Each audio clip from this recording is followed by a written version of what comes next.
Hey, boxing fans, what do you say? What do you know? What are you doing? Old school saying here. Back for another review of a big upcoming fight.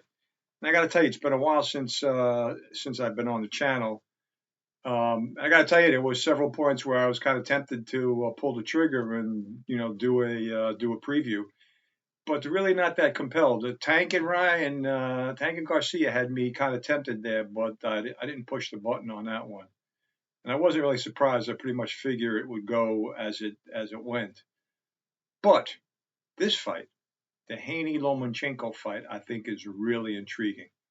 Not because, let me make this clear, it's not because I think this is going to be a great fight, action packed fight. In fact, I think it may not be. I think it's going to be more of a chess match.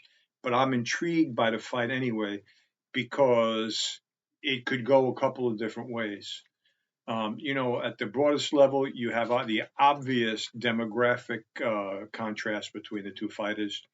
On Haney's side, you got a kid who's much younger, 23, 24 years old. He's a bigger kid. Obviously, he's 5'9", has a 71-inch reach advantage. I think this is the last fight he's going to fight at lightweight. I think ultimately this kid is big enough to move up to 147. He's going to come in, he's going to weigh in at 135, and then after a day of recuperation, which is very, it's really scientific now. He's probably going to come into this fight 145, maybe even 147. Lomo, on the other hand, is 35 years old. You don't know really where a fighter is when he starts getting to the end of his career. I think Lomo's last two fights, as far as his physical abilities are concerned, his reflexes, his hand speed, I think they're still there. Maybe they've slipped a little bit, but I don't think it's anything tremendous. But the wild card with the older fighter is that you really never know, when they're going to fall off that cliff. And a lot of times that's the way it works. Fighter looks good, hits 34, 35, looks pretty good. Boom, then all of a sudden they come out and they're just not the fighter that they were. It happens quickly a lot of times. The Marvin Hagler, Sugar Ray Leonard fight is, probably the most prime example of that I can cite from recent fights in recent history. So, those are the contrasting levels up front that everybody knows about. And again, you know, I think they got Lomo listed as 5'6", 5'7". I think he had high heels on, 135. Yeah, he's 135, and that's probably close to his walking around weight. He's eating bananas and malted milkshakes and able to maintain that 135. I'm sure. Anyhow, that's the high level of the fight. Now is where it gets really intriguing. And I'm going to tell you up front what the key to this fight is. And I've listened to some of the analysts on it. Some guys hint at it, but I think this is a much more dramatic factor. And here it is. Let me get a little closer. I don't want to let anybody hear. This is going to be a foot fight, not a fist fight. This fight is going to be all about feet and whether or not Lomo can dictate the geography of the fight with his feet. If he can do that, Haney is going to have a really tough time with him because Lomo is going to neutralize every advantage that Haney has.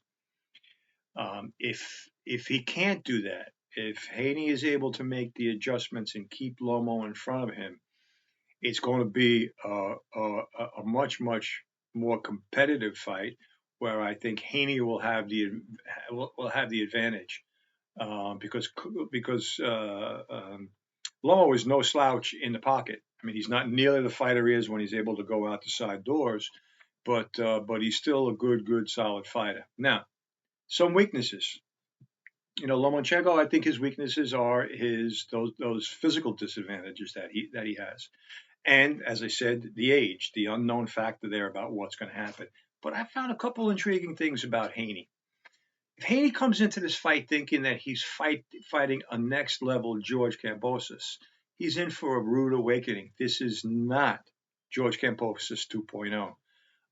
Lomo brings things to the table that Kambosos could only dream of in terms of his ability to create angles and mix up space and just dominate the geography of the fight and put himself in a position where he can hit you and you can't hit back. You don't even know he's there.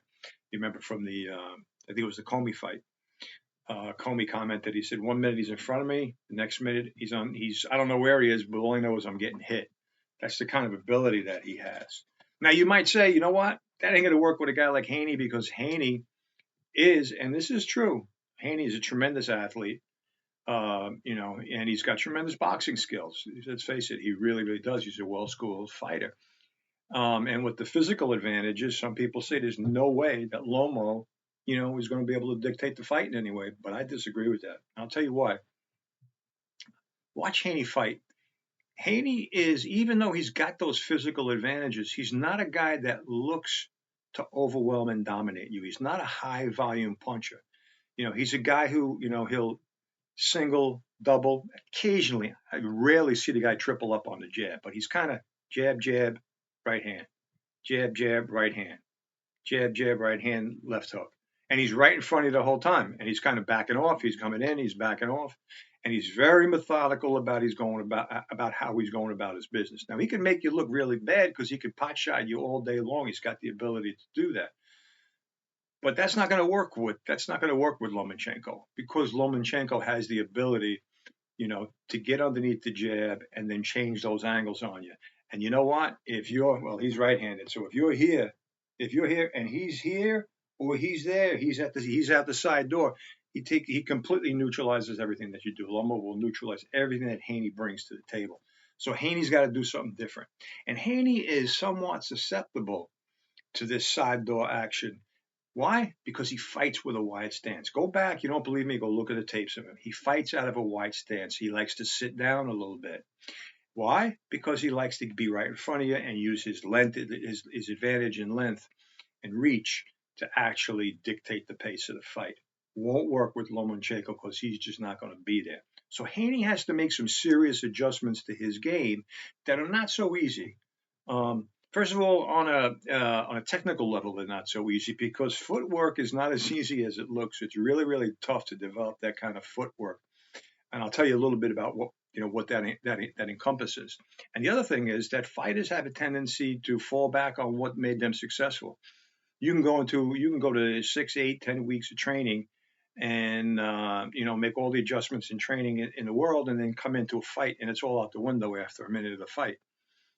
Part of the reason is that you're rarely going to find a guy, if you're fighting a great fighter, you're rarely going to find a guy in sparring who's going to be able to duplicate what that guy does to the level that he does.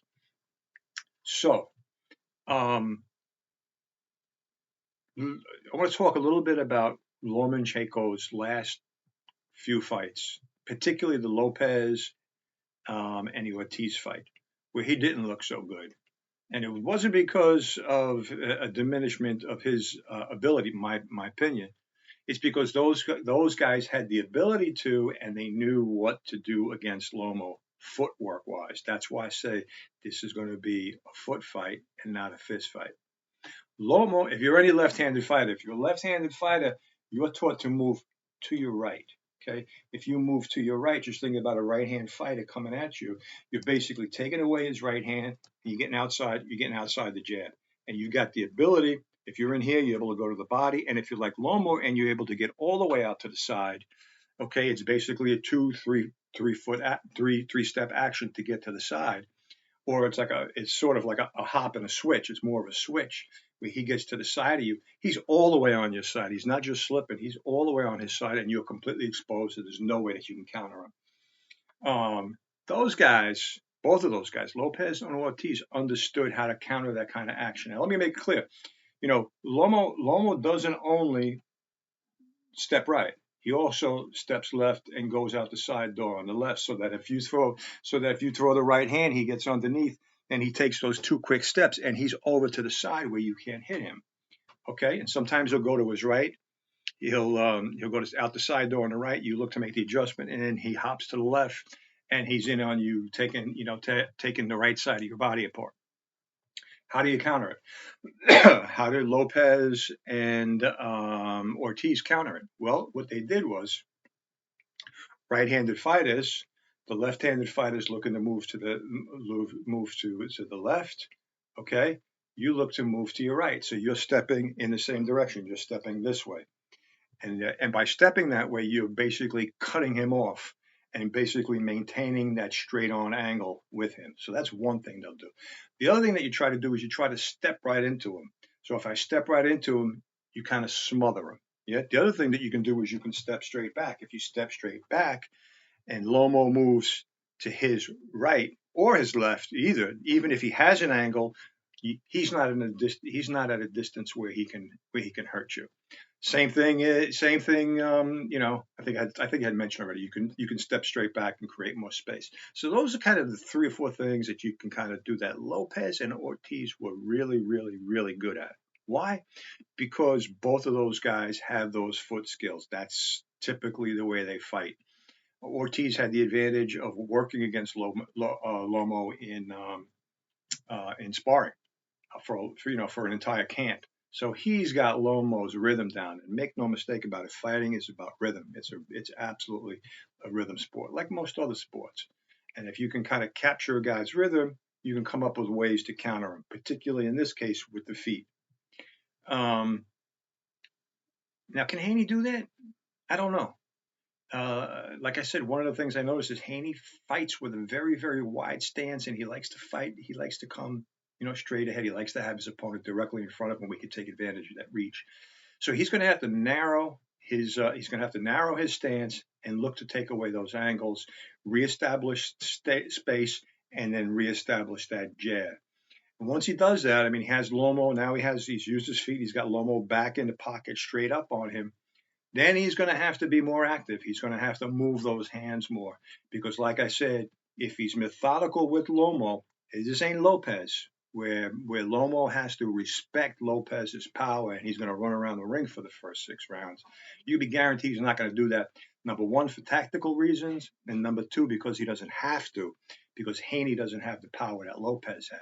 So if he does that, if he fights more of a methodical fight when Lomo is in front of him, he's going to get taken apart because Lomo is going to get inside on him.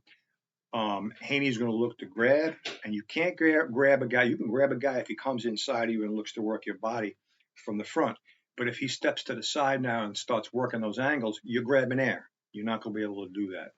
So Haney, shorten up your stance. Look to take away those angles. Be more active with your hands. You got to throw more punches. Lomo has to be Lomo. And Lomo has to be. He's going to have to be at the top of his game to be the young guy with the physical advantages and the skills that Haney has. He's just going to have it all going. He's going to have his feet. He's going to have a great night with his feet. Like I said, to me, that's the key to the fight. He's going to have to, it can't be a drop off in the hand speed. The hand speed's got to be there. He's got to go through. He's going to have to work Haney's body. I always think that's susceptible on a guy who's a longer and lankier guy. The body is normally, the weak spot. Can he hurt Haney? Haney looks like he's got a pretty good, a pretty good jaw. Somebody who rocked him. I forgot who rocked him. But he got rocked in one of his fights. Maybe it was Campbell. Did he fight Campbell? Might have been Luke Campbell or somebody who rocked him. But I think Lomo, Lomo took out Linares with a body shot, and I wouldn't be surprised if he was able to hurt Haney to the body. So those are the main factors that I see playing into this fight. Now, who's going to win? I'll tell you what, it's a tough pick for me. In the end, when all things are equal, and I'm really not sure how things are going to go, I'm going to go with the younger guy and the bigger guy. So if I had to bet my money, I'd probably put Haney winning a decision, being able to dictate the fight. I think he will be more active with his hands, regardless of what happens. He's going to see more punching out of Haney. There's no doubt about it. He's going to be more of a. He's going to look to back Lomachenko up because that's one of the things. If you could back a guy up, you take everything away. So I think that's what he's going to try to do. He's going to try to establish himself, dictate the fight, and he's going to look to pressure Lomo. That has advantages and disadvantages. If he's able to do that successfully, I have him winning the fight on a decision. He could potentially win, on a unanimous decision, if he fights that way, or if he fights the way I think he needs to guarantee a win, which is basically neutralizing Lomo's footwork. Anyway, but I would not be surprised if Lomachenko did a number and made Haney look a little bit amateurish here. That would not be. I would not walk out of the fight saying, "Holy crap, what the hell happened?" I think that's a distinct possibility. But like I said, if I got to put my money on it, I'm going to pick Haney in a decision. It's going to go all 12 rounds. The difference will be the youth and the size and the length. And so that's kind of the way I see it. Anyway, that's the way I see this fight. If you disagree with my analysis, you think I'm wrong, make the comments. I respond to everything. Sometimes I respond more than I should because I go down those rabbit holes. But that's my nature. I can't help it. Got a fighting nature. Anyway, I hope everything's going well. Hope things are good with the family. I hope you're together with the good Lord up there, and you're leading your life good spiritually. But I wish you the best health and well-being for you and your family. And don't forget what I always say, like my pops used to tell me. He used to say, "Old school saint." No, he didn't call me old school saint. He said, "Joe, just like when you're in the ring, if you get knocked down on the ground in this life, and you're going to, it's not a matter of if, it's a matter of when, you got to get right back up and you got to keep throwing punches. You got to keep fighting." So that's my scoop. That's my story. I'm sticking to it. Old school saying here, saying peace out. Great to see you again after so many months.